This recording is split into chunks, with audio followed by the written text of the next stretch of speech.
En una galaxia muy lejana, el Imperio gobierna con puño de hierro. Sin embargo, un puñado de gentes han creado la Alianza Rebelde. Su intento es recuperar los ideales de la antigua república. Hoy en las pantallas, la Era de la Rebelión.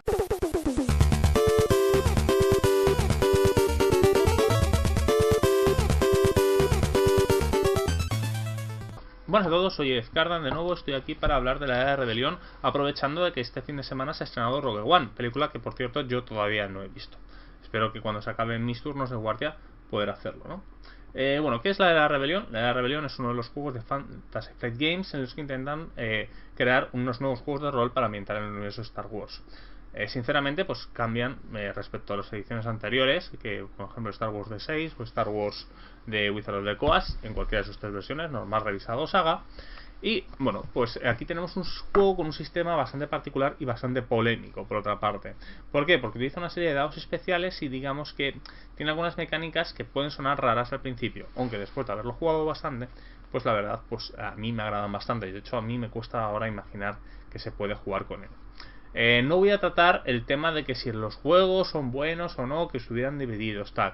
Es verdad que utilizan un sistema de núcleo de reglas demasiado similar y que a lo mejor sacarlo con habitaciones aparte hubiera sido más positivo que sacar tres juegos básicos con el mismo sistema. Pero bueno, entonces estaríamos hablando también de que Strange tendría que ser visto con el mismo baremo, Zombie, Witchcraft tendrían que ser también vistos con el mismo y ese tipo de elementos. Son juegos, estos además son más sangrantes por estar ambientados en la misma ambientación. Lo único que cambian es que tienen un estilo de jugar, un estilo de ambientación un poco distinto. Es unas diferencias más bien de tono que de juego en sí mismo, como podría ser Numenera y Strange, que sí que tienen unas diferencias bastante más claras. Y bueno, ya os digo que no voy a entrar en eso. También tenemos el problema de los suplementos. Los suplementos tienen hasta cierta punta polémica porque hay gente que los considera que son bastante imprescindibles y gente que los plantea que son bastante inútiles, ¿no? La verdad es que son suplementos muy raros. Los vamos a ver, porque claro, esto los veremos a medida que los vaya reseñando. Que es que realmente son extraños, ¿no? Porque hay gente que hay secciones que son tremendamente útiles y gente que hay secciones que son completamente inútiles. Por ejemplo, hay gente que yo conozco que es que en los capítulos de equipo es que son imprescindibles en cualquier tipo de elemento. O sea, no es que son libros muy buenos solo por esa parte. Y hay gente que considera que lo único bueno que tienen son las profesiones nuevas. O sea, yo os digo, son suplementos muy raros, muy en la línea de que empezó a hacer Fantasy Flight Games con Warhammer Fantasy. Pero bueno, ya os digo que esto lo iremos viendo con el tiempo, ¿no? Ahora vamos a centrarnos en este libro básico. Bueno, aparte de tener la introducción, que bueno, puede hacer, a mí me hace especialmente gracia, ¿no? Pero que es esta introducción estilo lo que son las películas, ¿no? Con el hace mucho. No, bueno, lo que estaba viendo antes de que mi libro diera la pausa. Esto ya me ha pasado dos veces, entre otras cosas, cuando llevaba como la reseña llevaba como 50 minutos, pues me he dado cuenta que en algún momento en el minuto 3 hice lo mismo y me está costando volverla a grabar desde cero, porque no sabía hasta dónde había hablado, así que tardaba menos empezando la reseña desde cero. Bueno, tenemos un capítulo de introducción en lo que, como siempre, bienvenidos al rol. ¿Qué es un juego de rol? Todo este tipo de cosas que a la mayoría nos parecen inútiles, pero hay que reconocer que como viene Star Wars en la portada, pues alguna gente a lo mejor hasta este es su primer juego. Lo cual, bueno, pues desde mi punto de vista a lo mejor no es lo mejor. No creo que sea un buen juego de introducción si no ha jugado nadie. Si es un buen juego de introducción si tienes un director que ya ha jugado, pero no creo que sea un buen juego de rol para en que se meta un montón de gente que nunca ha jugado. Bueno, tenemos el típico ejemplo de partida, nos hablan de un poco de los temas, cuáles son los elementos principales de la ambientación de una campaña rebelde, nos hablan de la caja de inicio como un perfecto lugar para poder ir si somos novatos. Las cajas de inicio las hablaré también, no os preocupéis. Nos habla un poco del juego narrativo, las mecánicas básicas, los dados, ya os digo, utilizo una serie de dados especiales que no voy a sacar, pero bueno, aquí los podéis ver, son unos dados de colores con una serie de símbolos que básicamente pues son dados de desafío, de dificultad, de pericia, de capacidad, de beneficio y de complicación. Además utilizamos una serie de dados de fuerza y una serie de dados de 10 caras y se utilizan para calcular algunos elementos muy concretos, principalmente los críticos y al principio de la partida cuál es el personaje afectado por la trama, ¿no? Todos estos dados tienen dos tipos de resultados, que son el éxito y bueno, el éxito, la ventaja, el triunfo en el caso de los positivos y el fallo, la amenaza y la desesperación en el caso de los negativos. Básicamente los éxitos y los fallos pues anulan unos a los otros, las ventajas ventajas y amenazas se eliminan unos con los otros, y el triunfo y la desesperación pues digamos que van un poco aparte, porque son los críticos de las picias. Puedes hacer un crítico y una pifia en la misma tirada, aunque no lo parezca. ¿Qué es básicamente? Para tú hacerte una tirada tienes que sacar más éxitos que fallos. Punto. Más fallos que éxitos, fallo. Más éxitos que fallos, éxito. Punto. Es muy fácil. Ventajas y desventajas también se anulan las unas con las otras. La que haya más, pues significará que a pesar de que se haya el resultado, pues ocurrirán elementos malos o elementos buenos. Por ejemplo, tú estás intentando abrir una cerradura. Pues si tú fallas, pero consigues muchas ventajas, pues puedes volver a tener un intento, o no activar la alarma, si la puerta tenía alarma, ¿no? Digamos que son elementos circunstanciales que afectan de forma contextual a la escena. Por ejemplo, si alguien te está curando, ¿no?, y saca amenazas, a pesar de haber aceptado la tirada, a lo mejor te curan las heridas, pero a lo mejor estás un poco dolorido, ¿no? La anestesia no te lo ha puesto todo bien, y a lo mejor tienes un dado de complicación en las siguientes tiradas, ¿no? Nos habla de cómo se hace la reserva de dados básica, que es cómo se cogen estos dados. Pues es muy fácil. Tú coges tantos dados verdes como lo que sea mayor de tu habilidad o tu atributo. Conviertes lo que sea menor de tu habilidad de tu atributo. Por ejemplo, si tú tienes disparo 3, de agilidad 3, disparo 2, cogerías 3 dados verdes y conviertes 2 dados verdes a dados amarillos. El director de juego pues pone una serie de dificultad, por ejemplo dificultad 2, pues te daría 2 dados morados, y después pues si se quiere complicar la tirada, porque hay elementos que la complican mucho más, podría convertir algunos de esos dados a rojo. O si lo que hay es que meramente son elementos contextuales que pueden afectar a la tirada, por ejemplo, pues hay cobertura en una tirada de disparo, pues te daría un dado negativo de color negro, que es un dado de 6. O por ejemplo, si tú tienes una mira láser, pues tendrías tal. Si hay lluvia, pues dados negros, tal. El dado rojo, digamos que solo afecta cuando digamos que es muy dramáticamente apropiado. Por ejemplo, tú enfrentarte a Darth Vader daría dados rojos de per se. Tiene una habilidad que lo que hace es darte dados rojos a esas tiradas de combate contra él, ¿no? O cuando se gastan puntos de lado oscuro, pues también puedes tener este tipo de cosas. Te hablo un poco de las dificultades de las tiradas, que van de entre 0 y 5 morados.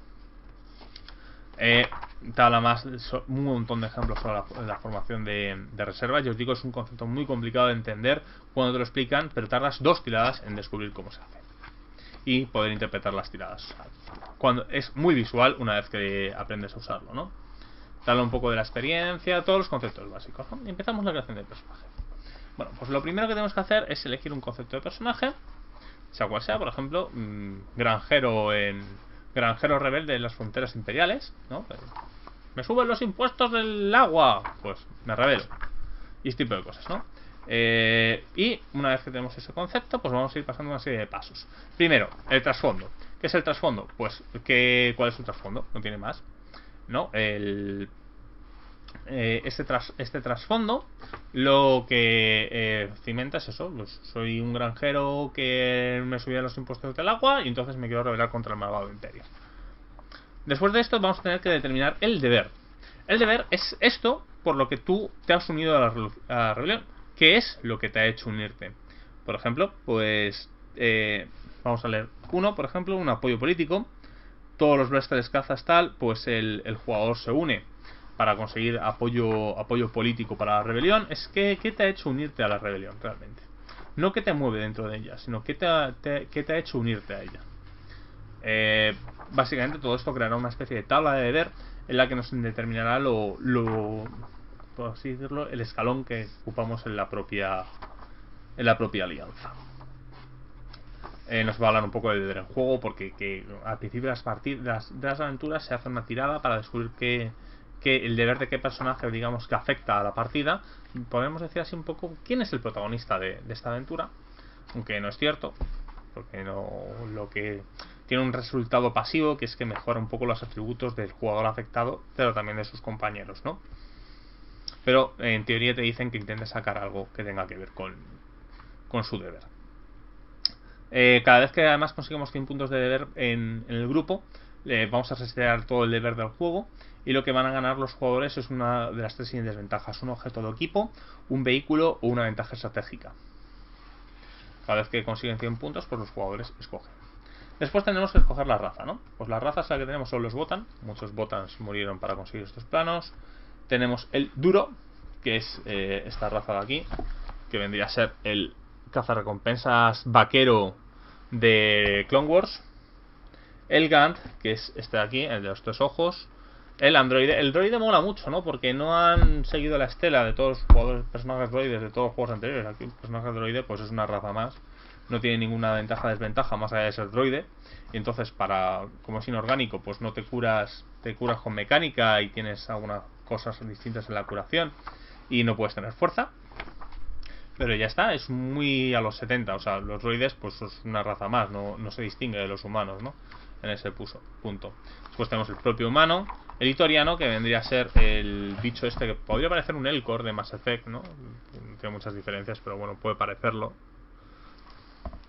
¿no? Que es esta raza con 5 gargantas. Mon Calamari y Satraps. Y el Sulustrano, que es el copiloto de Lando Calrissian en El Retorno del Jedi. Bueno, después tenemos que escoger la profesión y la especialización, porque Star Wars lo que coge son especializaciones y profesiones. ¿Qué son estas especializaciones? Pues las especializaciones son las profesiones, pues son, cada juego tiene 6, en las que, bueno, pues digamos que es la parte principal, ¿no? Pues por ejemplo, un contrabandista, pero se puede especializar en piloto, se puede especializar en qué, pues esto igual. Las especializaciones pues son pequeños que está especializado dentro de esa gran profesión.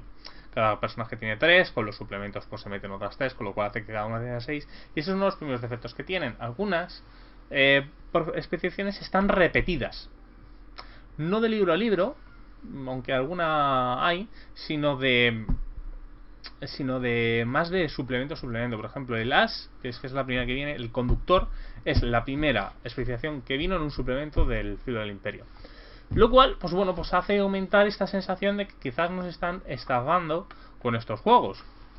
Y por lo que quizás tener un juego core y después tener los libros de ambientación aparte estaría bien. Pero claro, aquí tenemos el segundo problema, que es que cualquier jugador o persona que tenga enciclopedias de Star Wars o sepa mucho de Star Wars, realmente entonces no compraría los suplementos. Y Fantasy Flight, vamos a ver, no solo bueno de la película, pero porque lo que quieren son vender, ¿no? Que es verdad que nos traen juegos que nos interesan, pero es que necesitan dar de comer a sus hijos también, ¿no? Pero bueno, eso ya va un poco más por gusto. Yo os digo, pues la primera que viene es el As. El As es el experto en naves espaciales y en vehículos, capaz de coger cualquier cosa que pueda ser montada por un soldado y disparar con ella o pilotarla para entrar en los lugares más profundos del imperio. Pues todo esto tiene un pequeño segundo significado, ¿no? Puede entrar en... Pues tendría esta clase, ¿no? El Luke Skywalker pues sería un As, gran parte del Rogue Squadron pues serían Ases todos, y tipo de elementos, ¿no? Las experiencias serían el artillero, el conductor y el piloto, todas ellas bastante explicables. Tenemos el comandante, persona que dirige los ejércitos de la rebelión, que tendríamos por ejemplo el comodoro, el jefe de escuadrón y el estratega. Pues tenemos el diplomático, pues por ejemplo la princesa Leia sería uno de ellos, que sería el intendente, el activista y el embajador. El ingeniero, que es el que se dedica a que toda esta maquinaria bélica funcione y no se estropee en el peor momento. Este tipo de cosas que el Imperio no tenía en Endor, pues estos. Tenemos el científico, el saboteador y el mecánico. Y por último, de estas profesiones tenemos el soldado, que es aquel que usa armas para todo, coge un cuchillo y te destruye un superdestructor. Tenemos el comando, el tirador de primera y el sanitario. Además de esto, se me ha olvidado, el espía. Además es mi profesión favorita de la rebelión. Tenemos el infiltrador, el explorador y el pirata informático. La verdad está bastante chulo. No, después tenemos el recluta. ¿Por qué? Todas las profesiones de todos los miembros de la rebelión pues tienen una profesión común, que es el recluta. ¿Por qué? Porque pues al fin y al cabo no hay que mentir. Cuando tú juegas la rebelión estás jugando una campaña bélica. Que pues es verdad que no tienes por qué ser bélico de todo el rato en la trinchera disparando, que a veces va también de conseguir los apoyos, infiltrarte en lugares, pero tiene muchos elementos bélicos. Entonces, para que los jugadores no se frustren por no poder tener personajes con habilidades de combate o que sean competentes en escenas de acción, pues hay una profesión común para todas, que es el recluta, que permite tener un montón de pequeñas habilidades de apoyo, tal, no es verdad, como un soldado pro, pero la verdad es que da bastante pie, y bastante el pego. Bueno, después de esto tenemos que invertir los puntos de experiencia, que vendría a ser cada raza tiene una serie de puntos de experiencia que puedes gastar, porque las razas vienen con algunos puntos pregastados en conseguir sus habilidades raciales y en algunos atributos mejorados.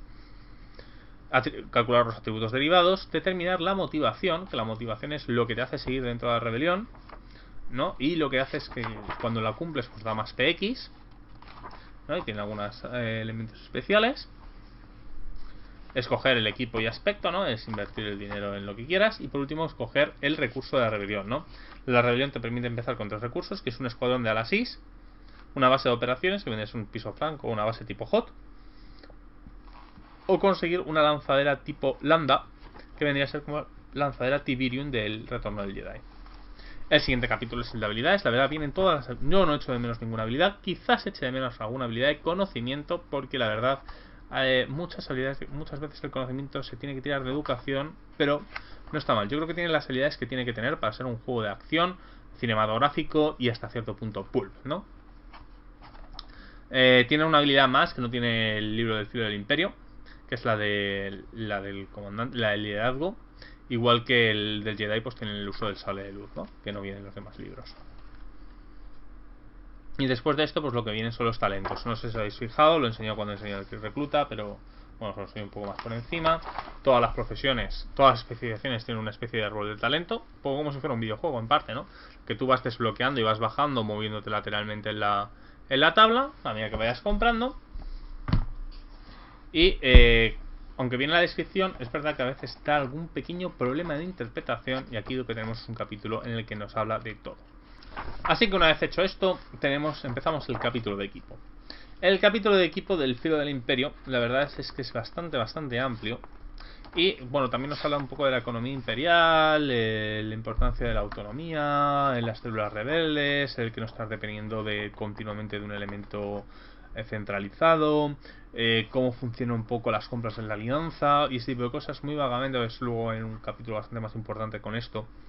Y lo que tenemos que tener en cuenta en la hora de comprar es que hay dos elementos principales. La pasta, que es una de las por lo que podemos comprar, es muy simple, ¿no? Lo que pasa es que también vienen unas reglas para comprar un mercado de segunda mano y ese tipo de cosas. Y la rareza. La rareza es una tirada que tenemos que tener en nuestra habilidad de negocio para poder encontrar cosas que sean poco comunes de encontrar, ¿no? Después de esto vamos a ir encontrando esas cosas, ¿no? Como es el impedimento, que vendría a ser lo que pesa o estorba. La verdad es que está bastante bien hecho, ¿no? No, básicamente la puntuación de impedimento normal en un personaje es entre 5 y 8. Y es el número de piezas de equipo que podéis llevar. No tiene más misterio, ¿no? Hay, pues por ejemplo, un rifle blaster pesado a lo mejor pesa 5, ¿no? Y un botiquín pues pesa 1. No tiene mucho más misterio. La verdad está bastante bien llevado, bastante mejor de lo que te esperaba.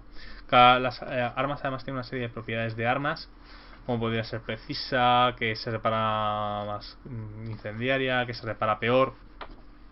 Tenemos un montón de armas, muchísimas armas. Los suplementos vienen aún más. Aquí lo que pasa es que vienen armas genéricas.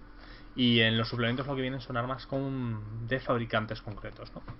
Lo cual creo que está bien, da un cierto detalle. Hay gente que se ha quejado, ¿no? de la importancia que le da el equipo a Star Wars, pero bueno, es muy fácil, ¿no? Yo, como digo, quien quiera tener esta idea con el equipo lo tiene, y quien no, pues bueno, pues directamente puede hacer como unos grupos con los que yo juego a este juego, que básicamente pues el equipo es que si lo tienes da un dado azul, si no lo tienes pues nada.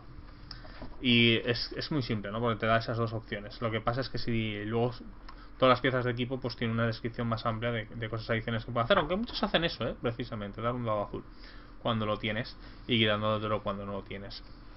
Creo que estoy teniendo un pequeño problema con la cámara, no sé, lo veré cuando ripee el vídeo. Si es así, lo siento.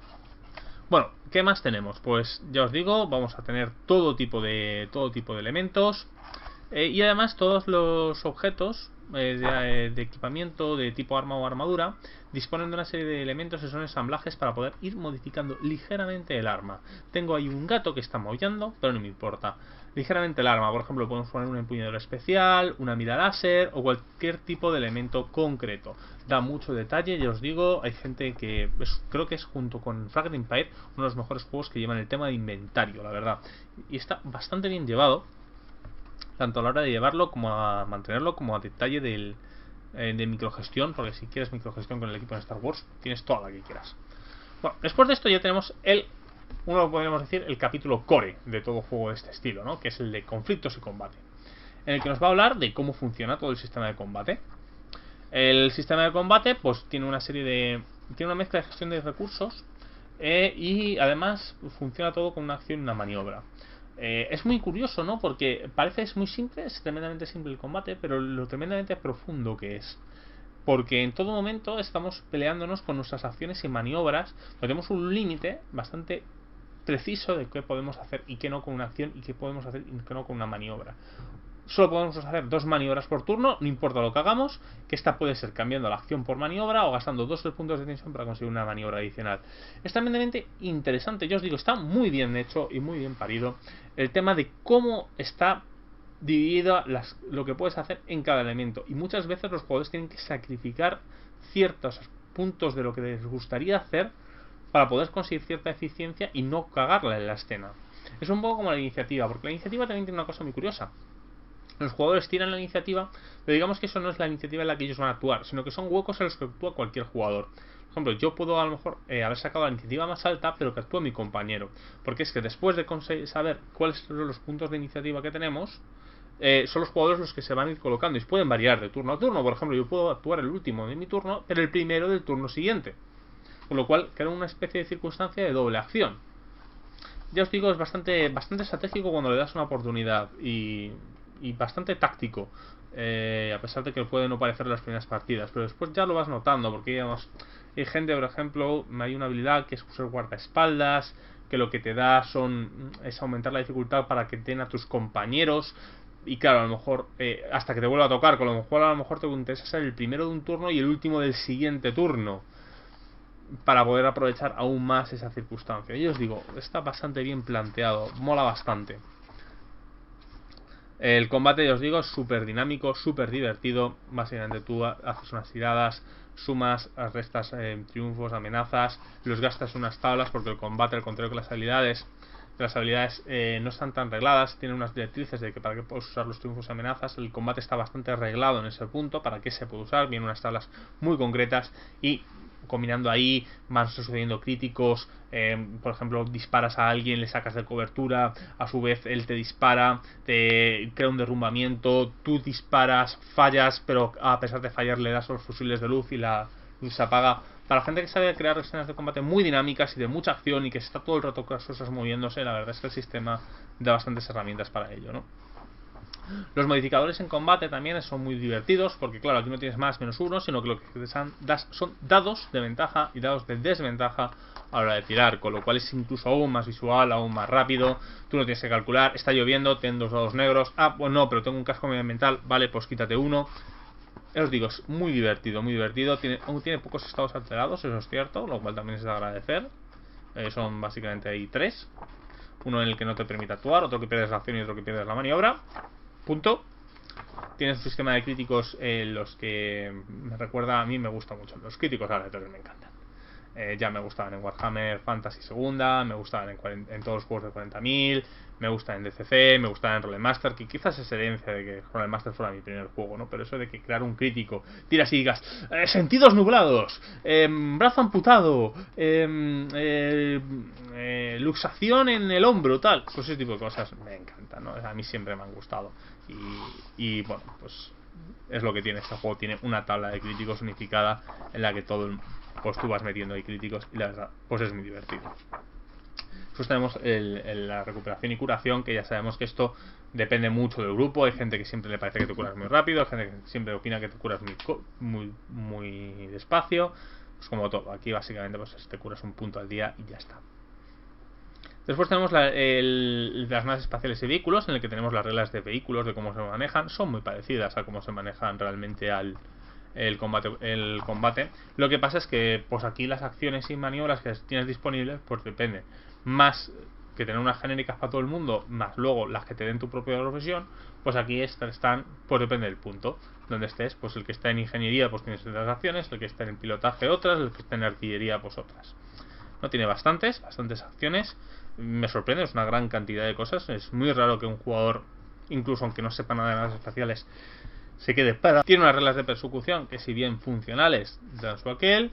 La nave es como un personaje, no tiene grandes cargas de daño. Lo que pasa es tensión de sistemas en lugar de tensión, estructura en lugar de heridas. Tiene su propia tabla de críticos, toda la tabla de daño en componentes, sus reglas de recuperación de daño, que es brutal, o sea, es una sangría de dinero, vale muchísimo dinero reparar naves, reglas para viaje especial. Y una cosa que me molesta, también me pasa al combate de tierra, es que no viene combates de reglas de combate masivo o para naves de gran tamaño específicas. Yo hago la broma de que cuando disparo un destructor espacial quizás tenga que delegar a mi nieto el terminar de lanzar los dados de combate de un destructor espacial. Es verdad que se puede hacer con la regla como con la regla de esbirros, de agrupar los cañones, pero sigue teniendo demasiados disparos. Un combate entre 3 o 4 naves grandes es directamente para delegar a la siguiente generación, ¿no? Que la juegue otro. Con lo cual sería de agradecer que hubiera reglas para poder simplificar un poco cuando hay un gran combate masivo. Hay un suplemento que es el Arda 1, que tiene las reglas de combate masivo terrestre, que se pueden extrapolar un poco a lo que pasa con naves espaciales. Y quiero recordar que el libro del comandante, porque yo he leído esas reglas, pero no sé si viene en ese o en otro libro, viene para las naves de gran tamaño, para combates espaciales de gran tamaño, pero no viene en el básico, y lo considero una cagada para un juego que se llama La Rebelión, que trata el tema bélico. ¿Cómo lo pones aquí las reglas de combate masivo? Bien, pues esto es la gran cagada que tiene el libro. Es más, la pantalla te la puedes comprar porque viene en aventura, y a pesar de lo que pone en la versión española, que es una rata, viene, porque lo que está copiado es directamente de la parte de contraportada del Filo del Imperio. No sé si lo habrán reimpreso, ya corregido en la reimpresión, pero en el básico venía así. Lo que tienes es las reglas para jugar con escuadrones, o sea que un jugador tenga diversos minions detrás disparando con él. Entonces hay maniobras conjuntas de la escuadra, de escuadras, tanto de cazas como de personas, ¿no? Y esas reglas vienen en la pantalla. ¿Por qué no vienen aquí? Si es uno de los temas principales del juego, que es el conflicto bélico, es la guerra. Pues no, ala, a comprarte suplementos. Eso sí que es bastante malo, ¿no? Y lo que me gusta más, que a lo mejor haber hecho el core de reglas y después haber puesto los libros de ambientación aparte, pues aparte de ahorrarte 200 páginas, porque vendrán a ser un poco lo que tienen en común, 200-300 páginas lo que tienen en común cada juego, y otras 200-250 no comunes, pues la verdad es que es muy molesto. Hay un montón de perfiles de vehículos, tanto del Imperio como de la Rebelión, pues el caza X, el ala A, el ala B, los TIE Interceptor, el TIE Bomber, el AT-AT, el AT-ST, o todos los grandes clásicos de las películas clásicas, los habéis visto. Viene alguna cosa que viene del juego de Rogue Squadron también, y alguna cosilla más. No entran en cosas muy raras de universo expandido. Creo que habiendo visto las películas y jugado el primer juego de Rogue Squadron, habéis visto todo lo que viene aquí. Pero poco a poco va a ir viniendo cada vez más vehículos más raros de las series de televisión, de los cómics, de las novelas, lo cual mola bastante. Estos son bastante más representativos. Los del Filo del Imperio a lo mejor quedan un poco más en el aire, ¿no? No te suena tanto, no son tan representativos, pero estos sí. Después tenemos el capítulo de fuerza, ¿no? El capítulo de la fuerza pues nos habla de la naturaleza de la fuerza y un poco de cómo llevar la fuerza en la rebelión, y no viene muy detallado porque eso se encargará el libro de Fuerza y Destino, que es el próximo que veremos en español. Esperemos que no se demore demasiado, ¿no? Te habla un poco de los personajes sensibles a la fuerza. Viene una profesión que es el sensible a la fuerza, que te permite usar poderes, todo ello bajo la aprobación del narrador. Y cómo funcionan los poderes de la fuerza. Los poderes de la fuerza, la verdad, molan un montón cómo funcionan, y nos dan la sensación de que los demás jugadores están perdiendo el tiempo por no haberse hecho un Jedi, que es una cosa que tenían los juegos de 20. No, este llega un poco más a cómo se usaba la fuerza en West Game, aunque tampoco es cierto. En el que, bueno, pues los jugadores pues tienen una serie de dados de fuerza, ellos los tiran, ¿no? Y con la puntuación que vayan sacando, lo van invirtiendo en mejoras del poder. Por ejemplo, el de mover, que es más fácil, ¿no? Pues tú tiras y el primer punto de fuerza que saques en los dados, pues lo utilizas en activar el propio verbo de mover, pero mueves algo que esté adyacente a ti. Por ejemplo, pues yo muevo mi móvil porque está aquí cerca. Sin embargo, si yo quisiera traer un libro de mi estantería, pues que está a lo mejor al alcance medio, pues ya tendría que conseguir conseguir una magnitud de potencia, ¿no? En el que, bueno, pues si tengo sacado 2 puntos de fuerza, pues puedo conseguir uno en activar el poder y otro en activar magnitud, que me permite coger tanta distancia como los puntos de magnitud que tenga. Potencia, que es objetos más pesados, tal. Pues esto va, así cada poder tiene cada pequeña subtabla, como podéis ver aquí. Es tremendamente caro hacerse un usuario de la fuerza, por cierto. Es tirar dinero a un pozo sin fondo en el que no, con un poco de suerte en algún momento saldrá algo. Y ya os digo, los poderes son muy discretitos, no tienen un gran qué, sobre todo los que vienen en este libro. Hay un poder que mola bastante, que te permite ir, que es el vaticinar, que te permite ir jugando con la iniciativa de tus aliados y tus enemigos. Y ya os digo, está bastante chulo, no da la sensación de que el juego esté roto por el lado de la fuerza. Para poder conseguir poderes chulos, los demás personajes tienen un montón de PX, con lo cual no se sienten mindundis al lado de un usuario de la fuerza. Y los poderes que vienen aquí no son tan gordos. Los que vienen en el libro de la fuerza y el destino, pues bueno, ya tienes poderes un poco más con cara y ojos, porque tienes los rayos y tienes la curación y ese tipo de cosas, que si bien vendrían a ser un poco más espectaculares, tampoco determinan gravemente el que puede ocurrir, ¿no? Y por último, el capítulo 9 es el del director de juego, en el que nos va a hablar cómo crear una partida, cuál es la creación de personajes, tirar dados, todos los consejos clásicos para un director de juego, ¿no? Cómo interpretar bien la reserva, el efecto del miedo en las tiradas, personajes de la rebelión, temas que tienes que tratar, cómo llevarles, cuáles son las aventuras básicas de la rebelión, qué son cosas que tendrías que tener en las aventuras para que se adhieran al juego. Cuáles son usar el deber, cómo usar la contribución, cómo se calcula, el uso de la motivación en partida, creación de encuentros, campañas y aventuras, cómo dirigirlas, cómo crearlas, cómo hacerlas, cómo estructurarlas. Pues todos los consejos clásicos. Viene alguna cosa muy concreta del juego que bien puede aportar a alguien que no haya jugado nunca, que haya dirigido bastante, pero en general pues lo que te enseña es a jugar, que es lo que tiene que hacer el juego, ¿no? En todo momento, y creo que está bastante bien explicado.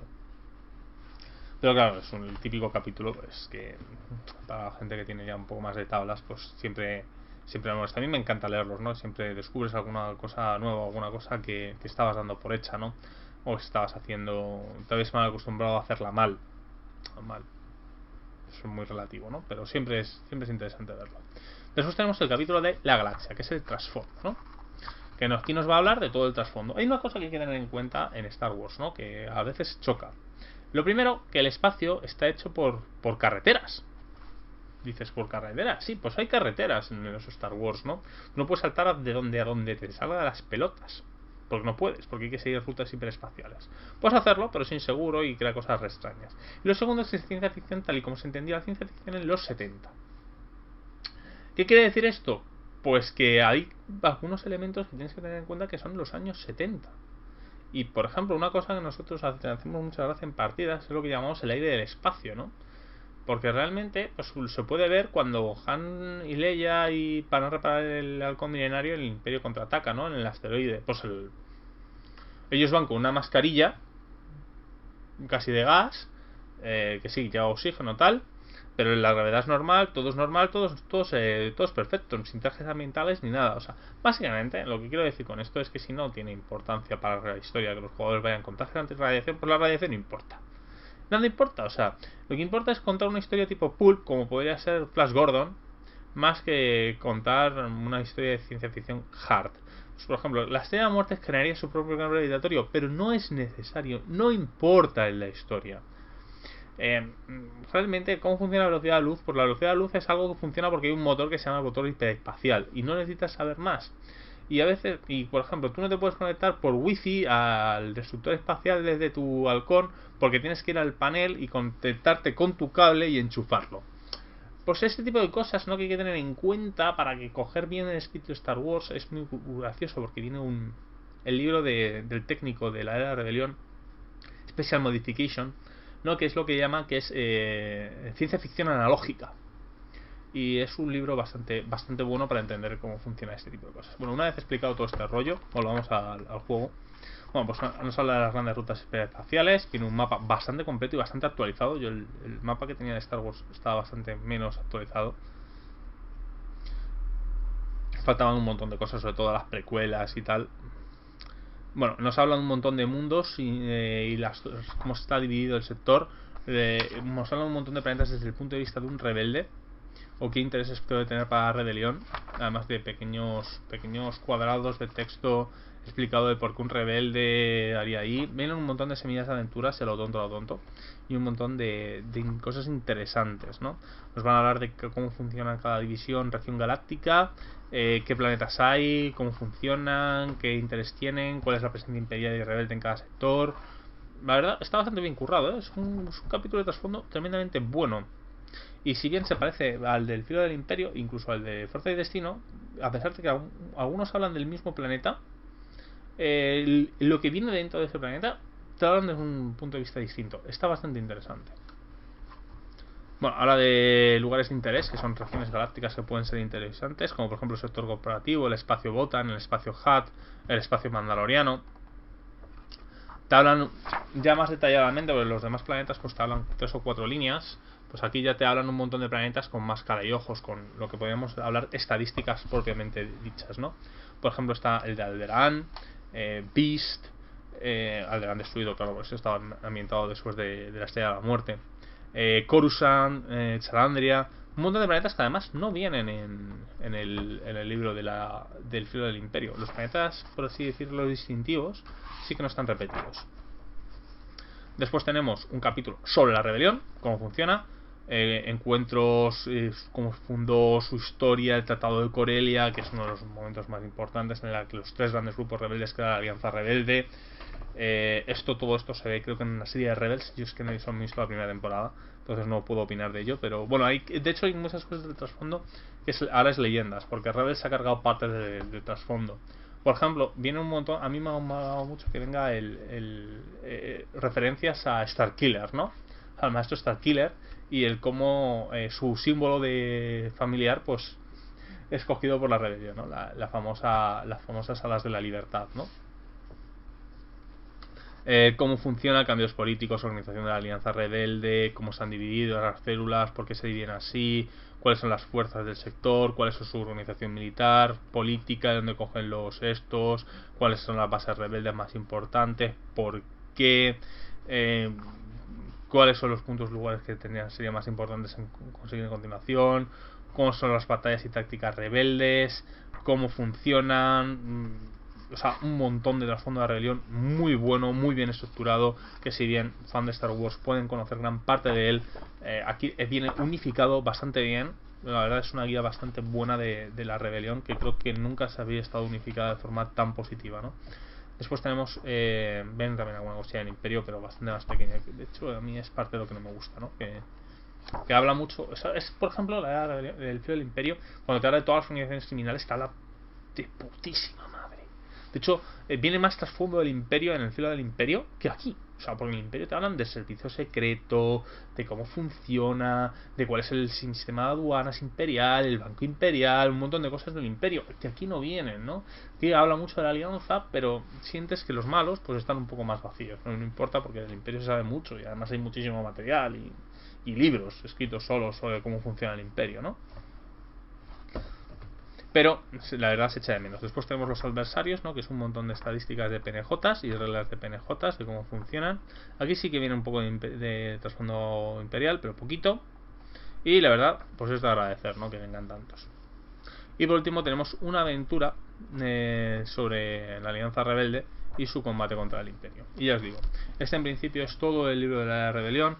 Si queréis tener más información sobre este juego, Hay un debate de reseña en el canal de hace tiempo, creo recordar que de enero del año pasado, que lleva gafas todavía, en el que, bueno, no es bastante criticado, pero en fin, tenéis ahí 3 horas de discusión sobre todos los pormenores de la era de la rebelión y el Cielo del Imperio. El Cielo del Imperio, por cierto, lo tendremos en algún momento también en el futuro. Y bueno, pues poco más habla sobre él. Yo ya os digo, lo he cogido un poco a coalición porque estaba la película muy cerquita. Y tanto que como se estrenó hace un par de días. Y la verdad, creo que era un buen momento para recogerlo. De hecho, la siguiente semana hablaré de los suplementos y la caja de inicio de la rebelión, aprovechando ya para terminar esta pequeña serie. Y bueno, poco más. Ya os digo, soy Ezcardan, nos vemos. Esto, cuando se publique esto, ya estará probablemente cerrada la encuesta de cuál va a ser el juego que va a haber reseña, debate en el canal, que lo voy a mirar ahora. ¿Cuál está ganando? Estaba ganando Dungeon World por 3 votos la última vez que lo miré. Y ya sabéis, podéis votar para ver cuál, si será Dungeon World o Fate el elegido. 102 votos totales, 53 Dungeon World, 49 Fate. Está ganando por 4 ahora mismo. Tiene pinta de que va a ganar Dungeon World por lo que pueda pasar. Por suerte para mi integridad, porque si no me iban a poner a hablar de Fate de mala manera y a lo mejor alguien se molesta. Y bueno, poco más. Soy Ezcardan, nos vemos.